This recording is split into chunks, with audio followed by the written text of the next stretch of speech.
Тұрғызбақ ауылында мүмкіндігі шектеулі туа біткен кемшілігі бар және аз қамтылған отбасы балаларына арналған саз илеу, құш құмыра жасау сабағын өткізетін шебер қолдар атты кабинет ашылды.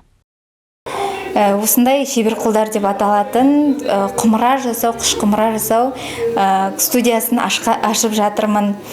Былтырғы қатысқан балаларымыз өте жақсы нәтиже көрсетуде. Құмыра жасау әдісінен өзім мастер-класстан өтіп, арнайы осы балаларға үйреткім келді. Яғни бұл балалар мүмкіндігі шектеулі балалар және отбасы жағдайы төмен балалар. Менің балам ДЦП еді. Былтыр октябрьде осындай бір жыл бұрын мен қызым дейтін осы студияға қылқаламға келіп оқып, манағы бүкіл сурет салып бәрін үйренді. Балалар өте ынталы, бізде құмыра жасап үйренеміз апай деп барлығы қуанышты. Жалпы жыл ойда жоқ, құмыра жасау әдісін осы Тұрғызбақ ауылынан бастағым келіп отыр.